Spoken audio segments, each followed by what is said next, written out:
Hello दोस्तों।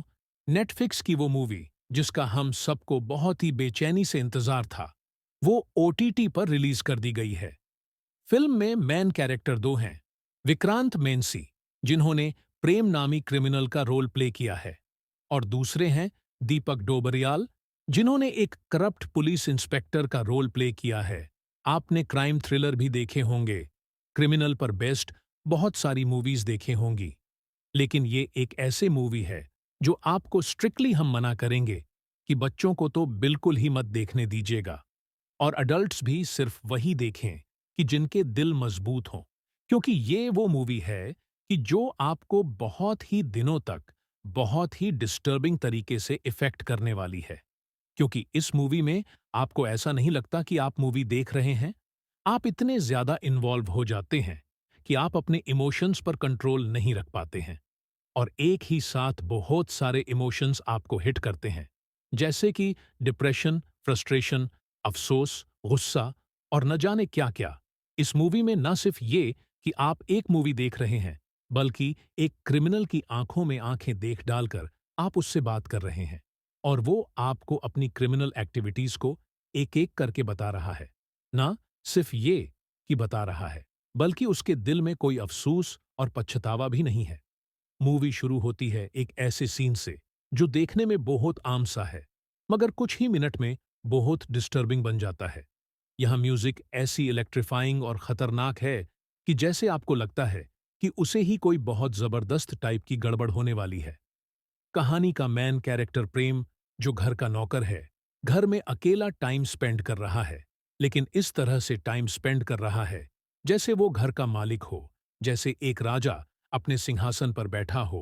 फिर उसके बाद वो उठकर किचन में जाता है और बर्तन धोने लगता है, जिसमें पके हुए गोश्त को खाए जाने के बाद जो हंडियां बचती है, वो कचरे में फेंक रहा है। अगले ही पल वो उठकर किचन में जाता है और वहां से बड़ी बड़ी छुरियां उठाता है, और फिर घर के वॉशरूम की तरफ जाता है। वहां हमको दिखाया जाता है कि एक लड़की की लाश पड़ी हुई है, जो तकरीबन 15-16 साल की है। वो उसके आगे मजे से बैठ जाता है और उसको उन बड़ी बड़ी छुरियों से उसको काटना शुरू कर देता है। यहां पर वो सीन खत्म हो जाता है। अगले सीन में हमको इंट्रोड्यूस करवाया जाता है इंस्पेक्टर रामचरण पांडे से, जो एक बहुत ही करप्ट टाइप का ऑफिसर दिखाया गया है। पांडे के थाने में एक वृद्ध आदमी आता है, जो शायद उसी मुर्दा लड़की का बाप है, जिसको रात को प्रेम ने अपने वॉशरूम में काटा था। वो आदमी बेटी के लापता होने की रिपोर्ट लिखवाना चाहता है, लेकिन इंस्पेक्टर पांडे उसकी एफआईआर लिखने से मना कर देता है, और लड़की के बाप से कहता है कि वो अपनी बेटी की तस्वीर थाने के लापता लोगों वाले बोर्ड पर लगा दे।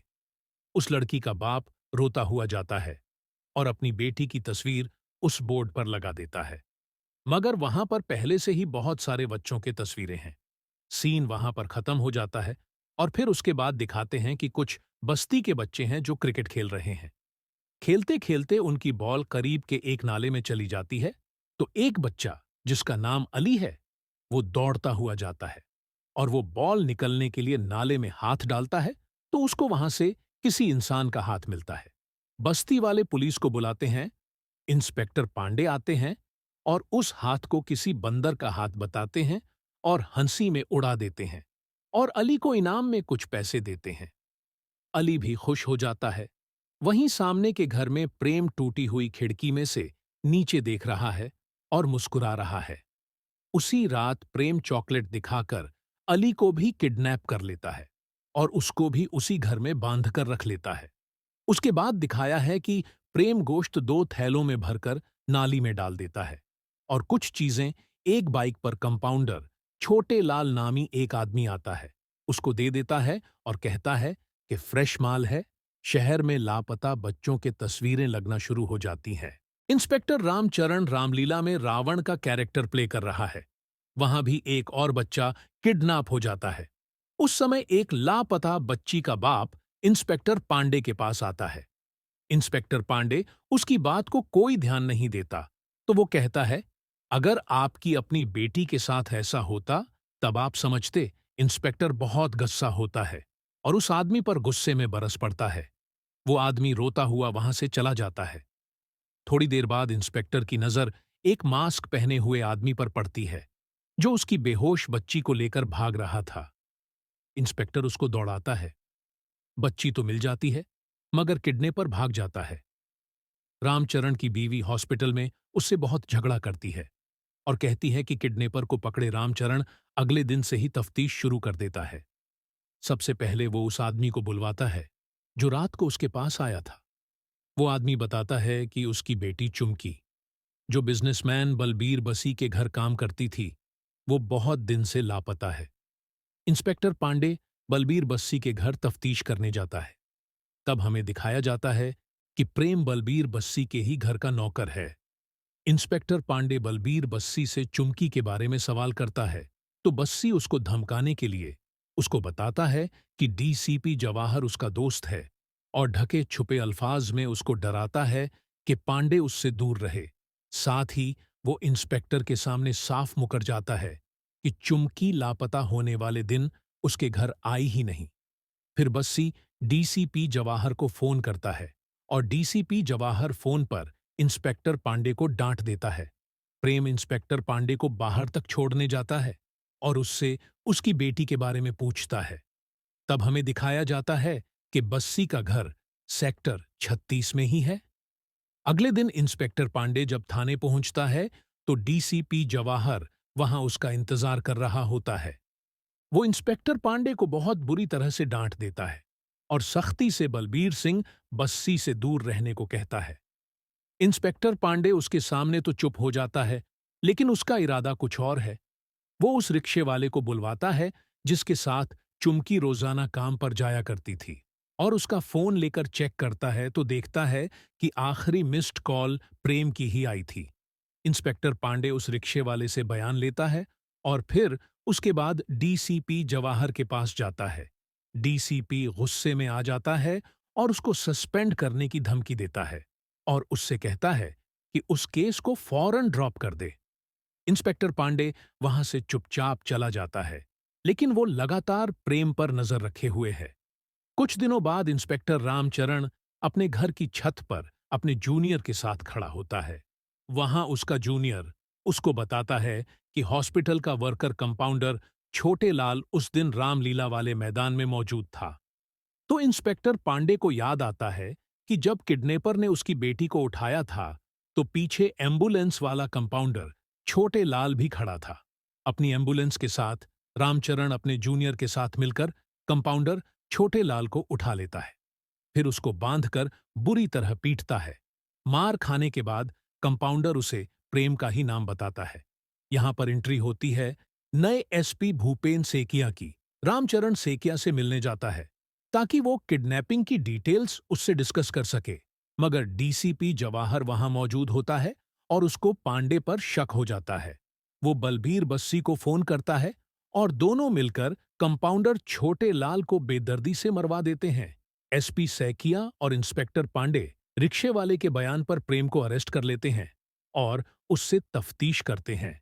इसका अगला सीन वो सीन है कि जिसको आप देखेंगे तो महीनों तक नहीं भूल पाएंगे।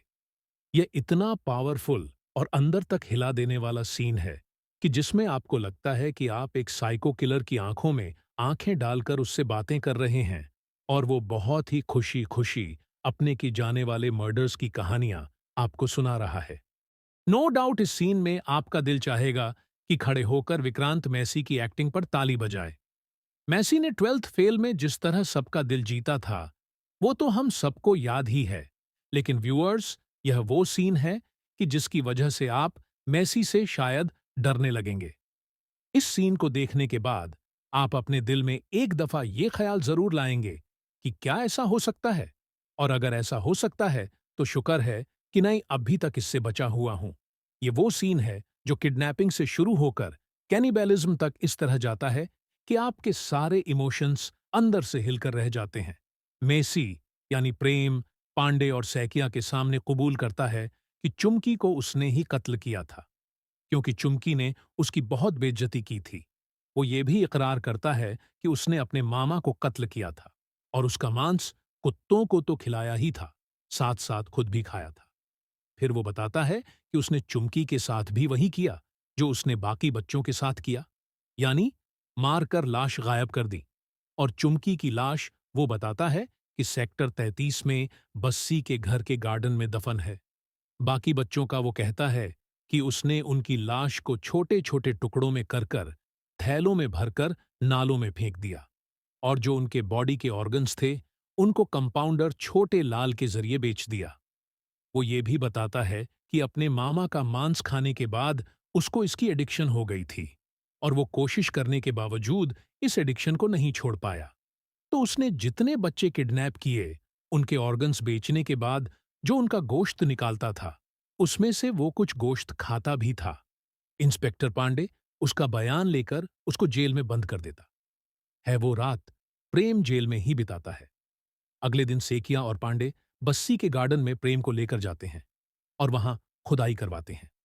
प्रेम खुद खुदाई करके वो जगह बताता है जहां से वो चुमकी का सर निकालकर गर्व के साथ सबको दिखाता है।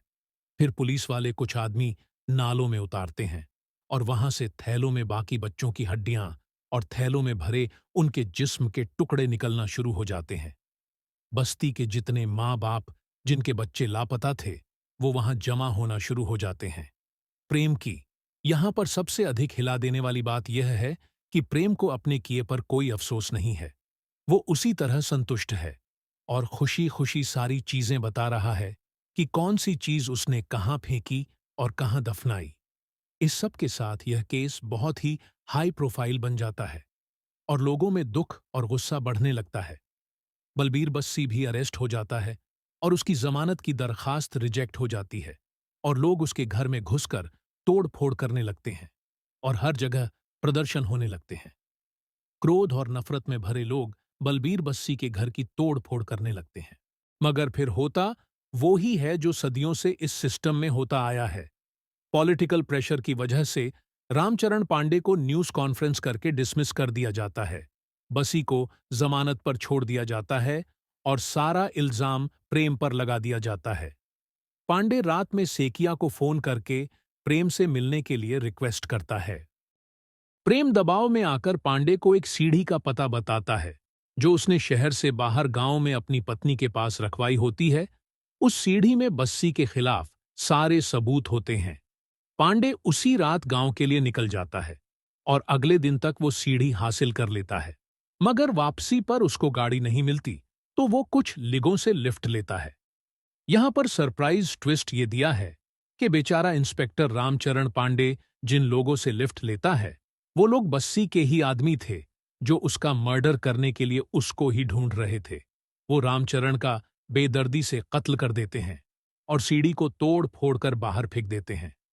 कुछ महीने बाद बस्सी बाइज्जत बरी हो जाता है और सब कुछ पहले जैसा नॉर्मल हो जाता है। रामचरण पांडे की तस्वीर भी लापता लोगों के बोर्ड पर थाने में लगा दी जाती है। दोस्तों, ये मूवी आपको ऐसी जगह लाकर छोड़ती है कि आपको लाइफ में निराशा ही निराशा नजर आने लगती है। चिंताजनक बात यहां पर यह है कि ये मूवी सत्य घटना पर आधारित है, जो नोएडा मर्डर या निठारी हत्याकांड के नाम से मशहूर हुआ। और इस मूवी को देखने के बाद दिल में उस घटना का डर दोबारा से बहुत अजीब तरह से जाग उठता है, जो मूवी खत्म होते होते बहुत ज्यादा परेशान कर देने वाले दुख में बदल जाता है। इस मूवी को देखने के बाद आप पहले जैसे नहीं रहते, बदल जाते हैं। स्टोरी और रिव्यू आपको कैसा लगा कमेंट में जरूर बताएगा। इस तरह के और स्टोरी रिव्यूज देखने के लिए लाइक और सब्सक्राइब जरूर कर लीजिएगा। धन्यवाद।